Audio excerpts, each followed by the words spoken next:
ಶ್ರೀರಾಮ ಪಟ್ಟಾಭಿಷೇಕಕ್ಕೆ ಗಂಟೆಗಳು ಮಾತ್ರ ಬಾಕಿ ಉಳಿದಿದೆ. ಇಷ್ಟೊತ್ತಿಗೆ ಆಲ್ರೆಡಿ ನಾವು ನಾಳೆಗೆ ಶ್ರೀರಾಮನಿಗೆ ಪಟ್ಟಾಭಿಷೇಕ ಹೇಗಾಗ್ತಾ ಇದೆ, ರಾಮ ಮಂದಿರ ಉದ್ಘಾಟನೆ ಹೇಗಾಗ್ತಾ ಇದೆ, ಮೋದಿ ಅವರ ನೇತೃತ್ವದಲ್ಲಿ ನೋಡ್ತಾ ಇರ್ತೀವಿ. ಇತಿಹಾಸ ಸೃಷ್ಟಿಗೆ ಉಳಿದಿರೋದು 24 ಗಂಟೆ ಮಾತ್ರ ಬಾಕಿ. ಅಯೋಧ್ಯಾಧಿಪತಿ ಪಟ್ಟಾಭಿಷೇಕಕ್ಕೆ ವಿಶ್ವದ ಬೆರಗು ನೋಟ. ನಾಳೆ ಮಧ್ಯಾಹ್ನ 12:20ಕ್ಕೆ ಬಾಲರಾಮ ವಿಗ್ರಹಕ್ಕೆ ಪ್ರಾಣ ಪ್ರತಿಷ್ಠಾಪನೆ ಆಗುತ್ತೆ. ಅಯೋಧ್ಯೆಯಲ್ಲಿ ಕೊನೆ ಹಂತದ ಸಿದ್ಧತೆಗಳು ಈಗಾಗಲೇ ಪೂರ್ಣಗೊಂಡಿದೆ. ಪಬ್ಲಿಕ್ ಟಿವಿಯಲ್ಲಿ ರಾಮ ಮಂದಿರದ ಅತಿ ದೊಡ್ಡ ಕವರೇಜ್, ಎಲ್ಲೆಲ್ಲಿ ಏನೇನು ಆಗ್ತಾ ಇದೆ ಎಲ್ಲವನ್ನ ತೋರಿಸ್ತಾ ಹೋಗ್ತೀವಿ. ಸುಮಾರು 100 ಗಂಟೆಗಳ ಕವರೇಜ್ ಮಾಡ್ತಾ ಇರೋ ಏಕೈಕ ಚಾನೆಲ್ ನಿಮ್ಮ ಪಬ್ಲಿಕ್ ಟಿವಿ. ಇತಿಹಾಸ ಸೃಷ್ಟಿಗೆ ಉಳಿದಿರೋದು 24 ಗಂಟೆ ಮಾತ್ರ. ಅತಿ ದೊಡ್ಡ ಕವರೇಜ್ ಅನ್ನ ಪಬ್ಲಿಕ್ ಟಿವಿ ನಿಮ್ಮ ಕಣ್ಣ ಮುಂದೆ ಇಡ್ತಾ ಇದೆ. ಅಲ್ಲಿಗೆ ಹೋಗೇ ರಾಮ ಮಂದಿರವನ್ನ ನೋಡ್ಬೇಕು ಅಂತಿಲ್ಲ. ನಿಮ್ಮ ಮನೆ ಮುಂದೆ, ನಿಮ್ಮ ಮನೆ ಒಳಗೆ ಕುಳಿತುಕೊಂಡು ಟಿವಿ ಹಾಕೊಂಡು ಪಬ್ಲಿಕ್ ಟಿವಿ ಚಾನಲ್ ಹಾಕೋಬಿಟ್ರೆ ಅಯೋಧ್ಯೆ ಹೇಗಿದೆ, ರಾಮ ಮಂದಿರ ಹೇಗಿದೆ, ರಾಮ ಹೇಗಿದ್ದಾನೆ, ಸುತ್ತಮುತ್ತ ಆಗ್ತಾ ಇರೋ ಅಪ್ಡೇಟ್ ಏನು, ಅಲಂಕಾರ ಹೇಗಿದೆ, ಸಿದ್ಧತೆ ಹೇಗಿದೆ, ಇವೆಲ್ಲವನ್ನ ನಿಮ್ಮ ಪಬ್ಲಿಕ್ ಟಿವಿ ತೋರಿಸ್ತಾ ಇದೆ. ಸತತ 100 ಗಂಟೆಗಳ ಕವರೇಜ್ ಮಾಡ್ತಾ ಇದೆ ನಿಮ್ಮ ಪಬ್ಲಿಕ್ ಟಿವಿ. ಇತಿಹಾಸ ಸೃಷ್ಟಿಗೆ, ಇತಿಹಾಸದ ದಿನವನ್ನ ನೆನಪಿಸ್ಕೊಳ್ಳೋಕೆ, ಅಂದ್ರೆ ಮತ್ತಿನ್ಯಾವತ್ತೂ ಆ ದಿನ ಬರೋದಿಲ್ಲ ಅನ್ನುವ ದಿನಕ್ಕೆ ಸಾಕ್ಷಿಯಾಗಲು ಉಳಿದಿರುವಂಥದ್ದು ಕೇವಲ 24 ಗಂಟೆ ಮಾತ್ರ. ನಾಳೆ ಇಷ್ಟೊತ್ತಿಗೆ ಅಯೋಧ್ಯೆ ಅಂತೂ ಜಗಮಗಿಸ್ತಾ ಇರ್ತೀವಿ. ಈಗಲಿಂದಲೇ ಶುರುವಾಗಿದೆ. ಬಟ್ ನಾಳೆ ಅಲ್ವಾ ಪ್ರಾಣ ಪ್ರತಿಷ್ಠಾಪನೆ. ಮೋದಿಯವರು ಇವತ್ತು ಸಂಜೆ ಹೋಗ್ತಾರೆ. ಎಲ್ಲ VVIPಗಳು ಯಾರಿಗೆಲ್ಲ ಒಂದು ಇನ್ವಿಟೇಷನ್ ಹೋಗಿದೆ ಅವರೆಲ್ಲರೂ ಹೋಗ್ತಾರೆ. ಆಮೇಲೆ ಪ್ರಮುಖವಾಗಿ ಮೋದಿಯವರ ನೇತೃತ್ವದಲ್ಲಿ ಕಾರ್ಯಕ್ರಮ ನಡೆದರೂ ಕೂಡ ಇಡೀ ದೇಶದಲ್ಲಿ ಸುಮಾರು 11 ಜನ ಕುಟುಂಬಕ್ಕೆ, ಅಂದ್ರೆ ದಂಪತಿಗಳಿಗೆ ಕಾರ್ಯಕ್ರಮಕ್ಕೆ ಇನ್ವೈಟ್ ಮಾಡಿದ್ದಾರೆ. ಅದರಲ್ಲಿ ನಮ್ಮ ಕರ್ನಾಟಕದವರು ಇದ್ದಾರೆ. ಅದೇ ನಮಗೆ ಇನ್ನೊಂದು ರೀತಿ ಹೆಮ್ಮೆ. ಅಯೋಧ್ಯೆಯಲ್ಲಿ ನಿಮ್ಮ ಪಬ್ಲಿಕ್ ಟಿವಿ ಸರಿ ಸಾಟಿ ಇಲ್ಲದ ಕವರೇಜ್ ಕೊಡೋದ್ರ ಮುಖಾಂತರ ರಾಮ ಮಂದಿರದ ಮುಖ್ಯ ದ್ವಾರದಿಂದ ಹಿಡಿದು ಪ್ರತಿ ಇಂಚನ್ನೂ ಬಿಡದೆ ನಿಮ್ಮ ಮುಂದೆ ಕಣ್ಮುಂದೆ ತರ್ತಾ ಇದೆ. ಓಕೆ, ಹೆಚ್ಚಿನ ಡೀಟೇಲ್ಸ್ ನಮ್ಮ ಪ್ರತಿನಿಧಿ ಅರವಿಂದ್ ಮತ್ತು ಅರುಣ್ ಇಬ್ರು ಕೂಡ ಅಯೋಧ್ಯೆಯಿಂದಲೇ ನೀಡ್ತಾರೆ. ಇಬ್ರಿಗೂ ಈಗ ಆಲ್ರೆಡಿ ನಾವು ಮಾತಾಡ್ಸಿದೀವಿ. ಇವತ್ತಿನ ವಿಶೇಷತೆ ಏನು ಅಂತ ಕೇಳಿದೀವಿ. ಅರವಿಂದ್, ಸದ್ಯ ನೀವೆಲ್ಲಿದ್ದೀರಾ ಹೇಳಿ, ಈಗೇನು ಹೇಳಕ್ಕೆ ಅಥವಾ ಹೆಚ್ಚಿನ ಮಾಹಿತಿ ಏನು ಕೊಡೋಕೆ ಬಯಸ್ತೀರಿ? ವಿದ್ಯಾ, ನಾನಿವಾಗ ರಾಮ ಮಂದಿರದ ಮುಂಭಾಗದಲ್ಲೇ ಇದ್ದೀವಿ. ಯಾಕೆಂದರೆ ಇವತ್ತು ಮತ್ತು ನಾಳೆ ಇಡೀ ಅಯೋಧ್ಯೆಯ ಸೆಂಟರ್ ಆಫ್ ದಿ ಅಟ್ರಾಕ್ಷನ್ ಅಂತಂದರೆ ಅದು ರಾಮ ಮಂದಿರ. 24 ಗಂಟೆಗಳು ಮಾತ್ರ ಬಾಕಿ ಉಳಿದಿದೆ ರಾಮಲನ್ನ ಪ್ರಾಣ ಪ್ರತಿಷ್ಠಾಪನೆಗೋಸ್ಕರ. ಅಂತಿಮ ಹಂತದ ಸಿದ್ಧತೆಗಳೆಲ್ಲವೂ ಕೂಡ ನಡೀತಾ ಇದೆ. ನಾನು ಹೇಳ್ತಾ ಇರ್ತೀನಿ, 2 ರೀತಿಯ ಸಿದ್ಧತೆಗಳಿರುತ್ತೆ ಯಾವಾಗಲೂ ಅಂತಂದ್ಬಿಟ್ಟು. ಒಂದು, ಊರನ್ನು ಸಿದ್ಧಗೊಳಿಸ್ತಕ್ಕಂಥದ್ದು ಮತ್ತು ಸೆಕ್ಯೂರಿಟಿ. ಎರಡನೇದು, ರಾಮ ಮಂದಿರದ ಒಳಭಾಗದಲ್ಲಿ ಸನಾತನ ಧರ್ಮದ ಪ್ರಕಾರ ನಡೀತಕ್ಕಂಥ ಪೂಜಾ ಕೈಂಕರ್ಯಗಳು. ಅವೆರಡೂ ಕೂಡ ಪೂಜಾ ಕೈಂಕರ್ಯಗಳು ಹಾಗೆಯೇ ಯತಿಗಳ ನೇತೃತ್ವದಲ್ಲಿ ಯಾವ ರೀತಿ ನಡೀಬೇಕು ನಡೀತಾ ಇದೆ. ನಾನಿವಾಗ ರಾಮ ಮಂದಿರದ ಹೊರಭಾಗದ ದೃಶ್ಯಗಳನ್ನ ನಿಮಗೆ ತೋರಿಸೋದಕ್ಕೆ ಬಯಸ್ತೀನಿ. ನೋಡ್ತಾ ಇದ್ದೀರಾ ದೃಶ್ಯದಲ್ಲಿ ಇವಾಗಲೇ ಅಲ್ಲಿ ಬಂದಿರತಕ್ಕಂಥ ಮುಖ್ಯ ದ್ವಾರಕ್ಕೆ ಸ್ವಾಗತದ ಹೂವಿನ ಸ್ವಾಗತವನ್ನು ಕೋರುವಂತಹ ಒಂದು ಕೆಲಸಗಳು ನಡೀತಾ ಇದೆ. ಮೇಲ್ಭಾಗದಲ್ಲಿ ಹೂಗಳನ್ನು ಕಟ್ಟುತ್ತಿರುವವರನ್ನ ತಾವು ಗಮನಿಸ್ತಾ ಇದ್ದೀರಾ. ಆ ಹೂಗಳ ಕೊನೆಯ ಹಂತದ ಸಿದ್ಧತೆಗಳಿವೆಲ್ಲವೂ ಕೂಡ. ಯಾಕೆಂದ್ರೆ ಹೂಗಳು ಬೇಗ ಬಾಡೋಗ್ಬಿಡುತ್ತೆ ಅಂತಂದ್ಬಿಟ್ಟು ಸ್ವಲ್ಪ ತಡವಾಗಿ ಅದನ್ನು ಕಟ್ಟುವಂತಹ ಕೆಲಸ ಮಾಡ್ತಾ ಇದ್ದಾರೆ. ಎಲ್ಲವೂ ಕೂಡ ನ್ಯಾಚುರಲ್ ಫ್ಲವರ್ಸ್.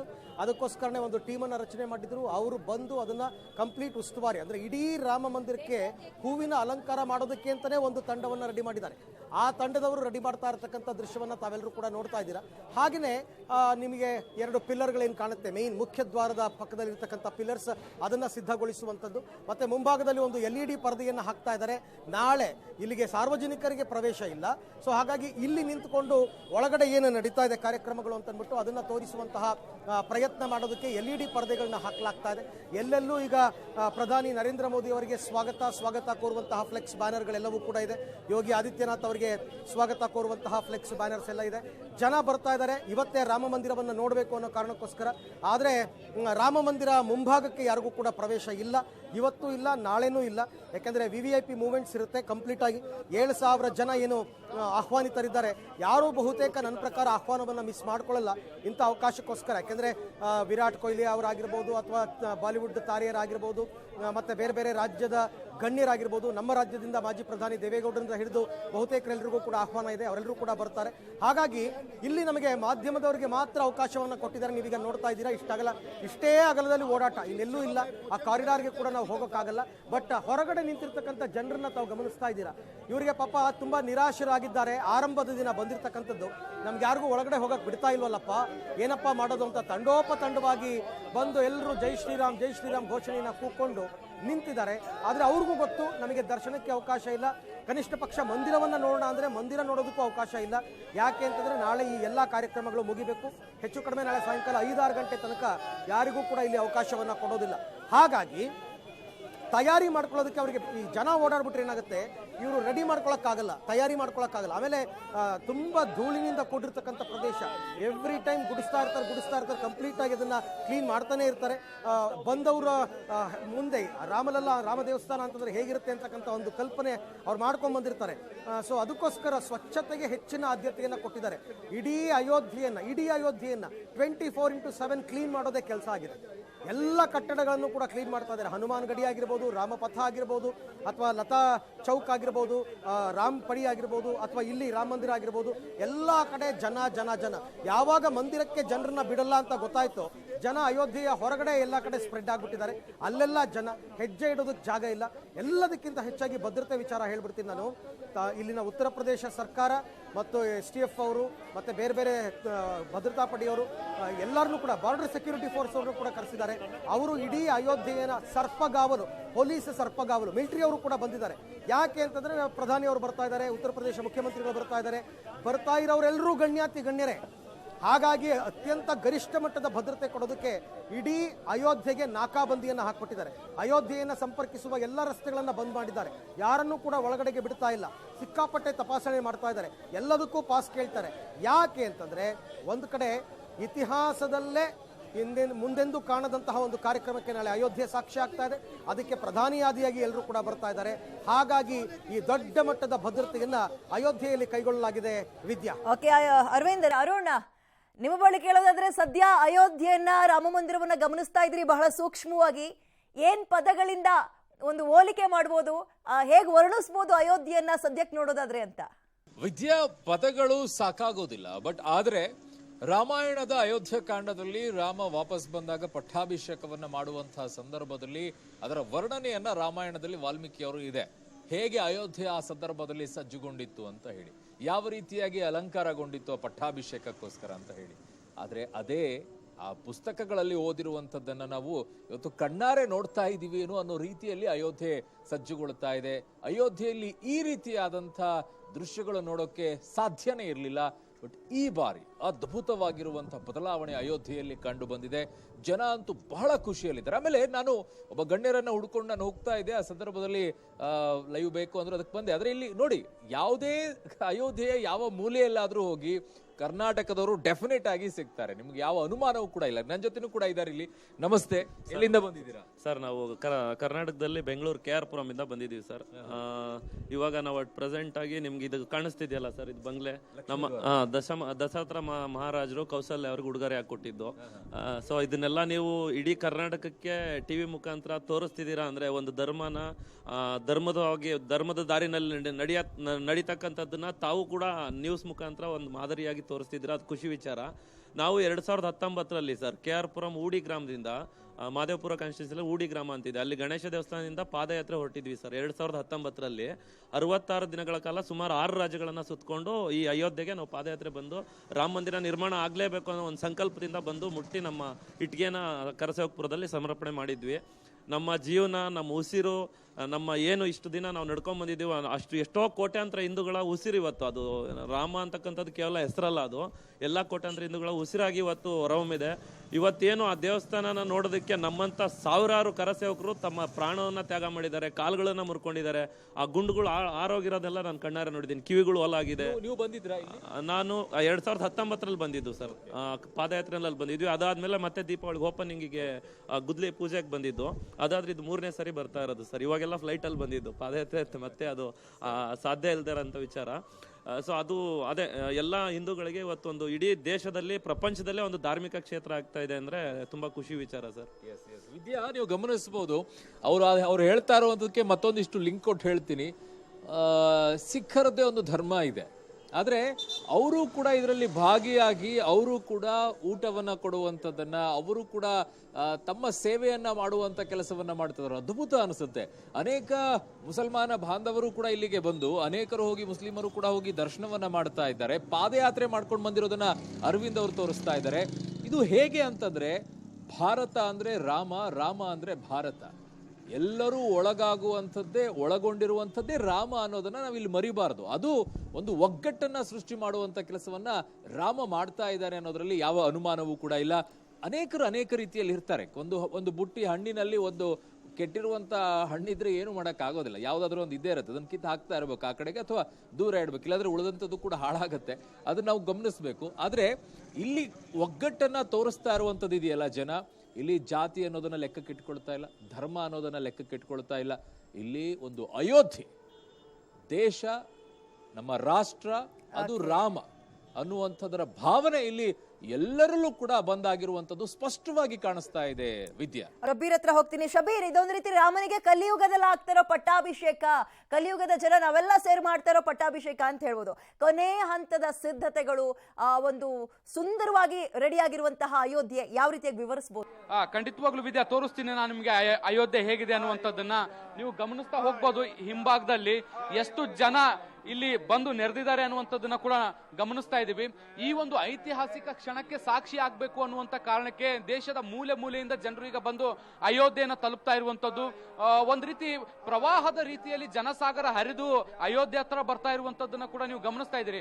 ಎಲ್ಲ ನೋಡಿದ್ರು ಕೂಡ ರಾಮನಾಮ ಜಪ, ರಾಮ ಸ್ಮರಣೆ, ಎಲ್ಲ ಕಡೆಯೂ ಕೂಡ ರಾಮ ಭಕ್ತರ ದಂಡು ಕಾಣಿಸ್ತಾ ಇರುವಂತದ್ದನ್ನ ಕೂಡ ನಾವು ಗಮನಿಸಬಹುದು. ನಮ್ಮ ಜೊತೆಗೆ ಬಹಳಷ್ಟು ಜನರು ಇದ್ದಾರೆ, ಅದರಲ್ಲಿ ಕನ್ನಡಿಗರು ಕೂಡ ಇದ್ದಾರೆ. ಮಾತಾಡ್ಸೋಣ. ಬಹಳಷ್ಟು ಜನ ಭಜನೆ ಕೀರ್ತನೆಗಳ ಮೂಲಕ ತಮ್ಮ ಸೇವೆಯನ್ನ ಸಲ್ಲಿಸಲಿಕ್ಕೆ ಇಲ್ಲಿಗೆ ಬರ್ತಿದ್ದಾರೆ. ಬನ್ನಿ. राम राज का आ गया युग, राम राज का आ गया शुभ दिन ये आज का, आ गया हुई जीत सनातन धर्म की, घर घर भगवा लहरा गया, जागा है अवध का भाग भी गूंजा है विजय का, राग भी योगी संतों की अखियों से झलका है प्रेम अनुराग भी. ಮತ್ತೊಂದಿಷ್ಟು ಜನ ಕನ್ನಡಿಗರಿದ್ದಾರೆ, ಮಾತಾಡಿಸ್ತೀನಿ ನಾನು. ನಿಮ್ಮ ಹೆಸರೇನು? ಸೋನು ಅಂತ. ನಾವು ಇಲ್ಲಿ ಲೋಕಲ್ ಅವರು. ಕನ್ನಡ ಚೆನ್ನಾಗಿ ಬರುತ್ತೆ ಅಂತ. ನೀವು ಅಯೋಧ್ಯೆಯವರು, ನಿಮಗೆ ಕನ್ನಡ ಚೆನ್ನಾಗಿ ಬರುತ್ತೆ? ಚೆನ್ನಾಗಿ ಬರುತ್ತೆ. ಹೇಳಿ, ಅಯೋಧ್ಯೆ ಹೇಗೆ ಬದಲಾಗಿದೆ ಈಗ? ಬದಲಾಗಿದೆ ಅಂದ್ರೆ ಹೆಂಗೆ, ನಾವು 1 ವರ್ಷ ಮುಂಚೆ ಬಂದಿದ್ವಿ, ನೋಡಕ್ಕೆ ಒಂಥರ ಇತ್ತು. ಇವಾಗ ಬಂದು ನೋಡಿದ್ರೆ ಶ್ರೀರಾಮ್ ರಾಜ ತರ ಕಾಣಿಸ್ತಿದೆ. ಬಿಲ್ಕುಲ್ ಅದ್ಭುತವಾಗಿದೆ. ಎಲ್ಲಿಂದ ಬಂದಿದ್ದೀರಿ? ಬೆಂಗಳೂರಿಂದ ಬಂದಿದ್ದೀನಿ. ಹೇಳಿ, ಹೇಗೆ ಅನಿಸ್ತಿದೆ ಕಾರ್ಯಕ್ರಮಕ್ಕೆ ಬಂದಿದ್ದೀರಿ? ಒಂಥರ ಅಯೋಧ್ಯ ರಾಮನ ಆ ಒಂದು ಪಟ್ಟಾಭಿಷೇಕನ್ನೇ ಇಲ್ಲಿ ನೋಡ್ತಾ ಅನುಭವ ಆಗ್ತಾ ಇದೆ. ಇಲ್ಲಿ ಬಂದ ಮೇಲೆ ನಾವು ಭೂಮಿ ಮೇಲೆ ಇದೀವಿ ಅಂತ ಅನಿಸ್ತಾ ಇಲ್ಲ, ಒಳ್ಳೆ ಸ್ವರ್ಗಲೋಕದಲ್ಲಿ ಇದೀವಿ. ಬೆಂಗಳೂರಿಂದಾನೆ ನಾವು. ಇಲ್ಲಿ ತುಂಬಾ ಖುಷಿ ಆಗ್ತಿದೆ. ಈ ದಿನಕ್ಕೋಸ್ಕರ ಎಲ್ಲರೂ ಕಾಯ್ತಾ ಇದ್ವಿ, ಸಮಸ್ತ ನಾಡೇ ಕಾಯ್ತಿತ್ತು. ಆ ಕ್ಷಣಗಣನೆ ಈಗ ಇನ್ನೇನು ಕೆಲವೇ ಹೊತ್ತಿನಲ್ಲಿ ಮೋದಿ ಇಲ್ಲಿ ಬಂದು ಇನ್ನೇನು ಪಟ್ಟಾಭಿಷೇಕ ಮಾಡುವಂತ ಕ್ಷಣಗಣನೆಯಲ್ಲಿ ನಾವು ಇಲ್ಲಿ ಪಾಲ್ಗೊಂಡಿರೋದು ತುಂಬಾ ಖುಷಿಯಾಗಿದೆ. ನೀವೆಲ್ಲಿಂದ ಬಂದಿದ್ದೀರಿ? ಬೆಂಗಳೂರಿಂದ. ಎಲ್ಲ ಒಂದೇ ಕುಟುಂಬದ ಸದಸ್ಯರು, ನಾವೆಲ್ಲರೂ ಕೂಡ ಬೆಂಗಳೂರಿಂದ ಬಂದಿದ್ದೀವಿ. ತುಂಬಾ ಸಂತೋಷ ಆಗ್ತಾ ಇದೆ. ತುಂಬಾ ವಿಜೃಂಭಣೆಯಿಂದ ಇವತ್ತು ಅಯೋಧ್ಯ ನಗರ ಶೋಭಿಸ್ತಾ ಇದೆ. ಸೊ ರಾಮನ ಕಾಲದಲ್ಲಿ ಬಹುಶಃ ರಾಮರಾಜ್ಯ ಹೇಗಿದ್ದಿರ್ಬೋದು ಅನ್ನೋದಕ್ಕೆ ಇದೇ ಉದಾಹರಣೆ ಅಂತ ಅನ್ಸುತ್ತೆ. ಬಹಳ ವರ್ಷಗಳ ಹಿಂದೆ ಬಂದಿದ್ವಿ ಇಲ್ಲಿ. ಅಲ್ಲೀಗ ಆಗ ಇಲ್ಲಿ ಬರೀ ಪೊಲೀಸ್ ರಾಜ್ಯ ಇದ್ದಾಗಿತ್ತು, ಜನಸಂದಣಿ ಇರ್ತಿರ್ಲಿಲ್ಲ. ಜನರೆಲ್ಲರೂ ಕೂಡ ತುಂಬಾ ನಿರುತ್ಸಾಹದಿಂದ, ತುಂಬಾ ಭಯದ ವಾತಾವರಣದಲ್ಲಿ ಓಡಾಡ್ತಾ ಇದ್ರು. ಆದರೆ ಈಗ ಎಲ್ಲರಿಗೂ ಕೂಡ ಸ್ವಾತಂತ್ರ್ಯ ಬಂದಾಗ ಕಾಣಿಸ್ತಾ ಇದೆ. ಎಲ್ಲರಲ್ಲೂ ಕೂಡ ಒಂಥರ ಸ್ಫೂರ್ತಿ ಅಂತಕ್ಕಂಥ. ಕಲಿಯುಗದಲ್ಲಿ ರಾಮನ ಪಟ್ಟಾಭಿಷೇಕ ಆಗ್ತಿದೆ. ಖಂಡಿತ ಕಲಿಯುಗದಲ್ಲಿ ರಾಮನ ಪಟ್ಟಾಭಿಷೇಕಕ್ಕೆ ಕ್ಷಣಗಣನೆ ಆರಂಭ ಆಗಿದೆ ಅಂತ ಅನ್ನಿಸ್ತಾ ಇದೆ. ಜನರು ಎಲ್ಲ ಮುಖಗಳಲ್ಲಿಯೂ ಕೂಡ ಒಂದು ಭಕ್ತಿಭಾವ ಮತ್ತು ನಗು ಅಂತಕ್ಕಂಥದ್ದು, ಸಂತೋಷ ಅಂತಕ್ಕಂಥದ್ದು ಕಾಣಿಸ್ತಾ ಇದೆ. ನಿಮ್ಗೆ? ನಾವು ಯಾವುದೋ ಜನ್ಮದಲ್ಲಿ ಪುಣ್ಯ ಮಾಡಿರ್ಬೇಕು ಅನ್ಸದೆ. ಎಷ್ಟು ಕೋಟಿ ಜನದಲ್ಲಿ ನಮಗೆ ಇಂತಹ ಅವಕಾಶ ಸಿಕ್ಕಿರೋದು ಎಷ್ಟು ಜನಕ್ಕೆ ಸಿಕ್ಕಿರ್ಲಿಕ್ಕೆ ಸಾಧ್ಯ ಅಲ್ವಾ? ನೋಡಿ, ಇಲ್ಲೆಲ್ಲ ಇವಾಗ ನಾವು ರಾಮರಾಜ್ಯದಲ್ಲಿ ನಿಂತು ರಾಮಲಲ್ಲಾನ ಪ್ರಾಣ ಪ್ರತಿಷ್ಠಾಪನೆಗೆ 500 ವರ್ಷಗಳ ಕಷ್ಟ ಇದು ಅಲ್ವಾ? 500 ವರ್ಷಗಳ ಇತಿಹಾಸ ಇರುವಂತಹ ಇಂಥ ಸ್ಥಾನದಲ್ಲಿ ನಾವು ಇವತ್ತು ಇದನ್ನ ಕಂಡಿರೋದು, ನಾವು ಯಾವುದೋ ಜನದಲ್ಲಿ ಪುಣ್ಯ ಮಾಡಿದ್ರೆ ಮಾತ್ರನೇ ಇಂಥ ಆಪರ್ಚುನಿಟಿ ನಮಗೆ ಸಿಗಕ್ ಸಾಧ್ಯ ಅಲ್ವಾ? ನಮಗಿಂತ ದೊಡ್ಡ ಪುಣ್ಯವಂತರು ಯಾರಿಲ್ಲ ಅನ್ಸ್ತಿದೆ ಇವತ್ತು. 30 ವರ್ಷಗಳ ಹಿಂದೆ ಶಿಲಾ ಇದ್ರಲ್ಲಿ ಭಾಗವಹಿಸಿದ್ವಿ. ಅದನ್ನ ಈಗ ಮತ್ತೆ ಇದರಲ್ಲೇ ಬಂದು ಇದನ್ನು ನೋಡ್ತಾ ಇದ್ರೆ ನಿಜವಾಗ್ಲೂ ನಮ್ಮ ದೇಶದ ಭವಿಷ್ಯನೇ ಬದಲಾಗ್ತದೆ. ನೀವು ಕರಸೇವಕರ? ಸೇವಕರು ಸರ್. 30 ವರ್ಷಗಳಿಂದ ಇಲ್ಲೇ ಬಂದು ಕರಸೇವಕರಾಗಿ ಕೆಲಸ ಮಾಡ್ಕೊಂಡು ಹೋಗಿದ್ವಿ. ಇವತ್ತು ಅದನ್ನೇ ನೋಡೋದಕ್ಕೆ ಬಂದಿದ್ವಿ. ಇದಕ್ಕಿನ್ನ ನೀವು ಕರಸೇವಕರಾಗಿ ಬಂದಾಗ ಅಯೋಧ್ಯೆಗೆ ರಾಮ ಮಂದಿರ ಅನ್ನೋದು ಒಂದು ಕನಸಾಗಿತ್ತು. ಹೌದಾ? ನಿರ್ಮಾಣ ಆಗುತ್ತಾ ಇಲ್ವಾ ಅನುಮಾನಗಳಿತ್ತು. ಇವತ್ತು ನಿಮ್ಮ ಕಣ್ಣೆದುರಿಗೆ ರಾಮ ಮಂದಿರ ನಿರ್ಮಾಣ ಆಗಿ ಅದರ ಉದ್ಘಾಟನೆಯೂ ಕೂಡ ಆಗ್ತಾ ಇದೆ. ಇದು ಒಳ್ಳೆ ಸುದಿನ, ಸಂತೋಷ ದಿನ, ಸಂಭ್ರಮದ ದಿನ. ಇದೊಂದು ಐತಿಹಾಸಿಕವಾದಂತ ದಿನ ಅಂತ ಹೇಳಿದ್ರೆ ಬಹುಶಃ ತಪ್ಪಾಗಲಾರದು. ಇಂಥ ದಿನ ನಿಜವಾಗ್ಲೂ ನಮ್ಗೆ ಸೌಭಾಗ್ಯವಾದಂಥ ದಿನ. ನಮ್ಮ ಜೀವನದಲ್ಲಿ ಇಂಥ ಒಂದು ದಿನ ನೋಡ್ತೀವೇನೋ ಅಂತ ಅಂದುಕೊಂಡಿರ್ಲಿಲ್ಲ. ಅದರದ್ದು ಹಿಂದೆ ಬಂದಾಗಲೂ ಅಷ್ಟೇ ನಮ್ಮ ಪ್ರಾಣದ ಮೇಲೆ ಹಂಗನ್ನು ತೊರೆದು ಅದನ್ನೆಲ್ಲ ಹೊಡೆದು ಬರೆದು ಮಾಡಿದ್ದೀವಿ.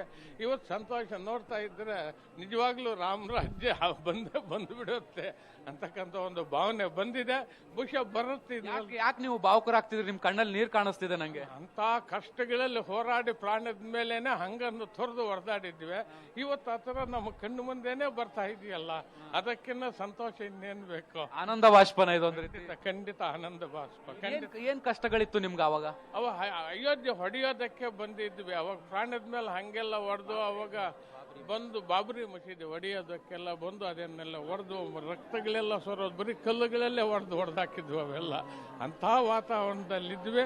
ನಮ್ಮದು ಕೋಲಾರ ಡಿಸ್ಟ್ರಿಕ್ಟ್ ಶ್ರೀನಿವಾಸಪುರ, ಅಲ್ಲಿ ತಾಲೂಕು ವ್ಯವಸ್ಥಾ ಪ್ರಮುಖರಾಗಿ ಅದೆಲ್ಲ ವ್ಯವಸ್ಥೆ ಮಾಡಿದ್ವಿ. ಒಂದು ಅವಕಾಶ ಸಿಕ್ತು, ಅದಕ್ಕೋಸ್ಕರ ನಮ್ಮ ಮನೆಯವರೆಲ್ಲ ಒಟ್ಟಿಗೆ ಬಂದಿದ್ದೀವಿ. ತುಂಬಾ ಸಂತೋಷ ತಾವಿಲ್ಲಿ ಬಂದು. ನೋಡಿದ್ರಲ್ಲ ಎಷ್ಟು ಉತ್ಸಾಹ ಇದೆ ಜನರಲ್ಲಿ ಅನ್ನುವಂಥದ್ದನ್ನ. ಬಹಳಷ್ಟು ಜನ ಕರಸೇವಕರು ಮಂದಿರ ಆಗುತ್ತಾ ಇಲ್ವಾ ಅನ್ನುವಂಥ ಒಂದು ಕನಸು ಕಾಣ್ತಾ ಇದ್ರು. ಈಗ ಅವ್ರ ಕನಸು ನನಸಾಗಿರುವಂಥದ್ದು. ಆ ಒಂದು ಕ್ಷಣವನ್ನ ಕಣ್ತುಂಬಿಕೊಳ್ಳಿಕ್ಕೆ ಎಲ್ಲರೂ ಅಯೋಧ್ಯೆ ಹತ್ತ ಧಾವಿಸ್ ಬರ್ತಾ ಇದ್ದಾರೆ. ನಿಜ ನಿಜ. Shabbir, thank you. ಹಾಗೆ ಅರುಣ್ ಮತ್ತು ಅರವಿಂದ್, ಮೂರೂ ಜನಕ್ಕೂ ಸದ್ಯಕ್ಕೆ ಧನ್ಯವಾದ. ಕಲಿಯುಗದಲ್ಲಿ ರಾಮನಿಗೆ ಪಟ್ಟಾಭಿಷೇಕ, ಕಲಿಯುಗದ ಜನರೆಲ್ಲ ಸರಿ ಮಾಡ್ತಾರೋ ಅಂಥದ್ದು ಅಂತ ಹೇಳ್ಕೊಳ್ಳೋಕ್ಕೆ ಒಂದು ರೀತಿ ಹೆಮ್ಮೆ, ಖುಷಿ. ಅವತ್ತಿನ ಕನಸು ಇವತ್ತು ನನಸಾಗ್ತಾ ಇದೆ.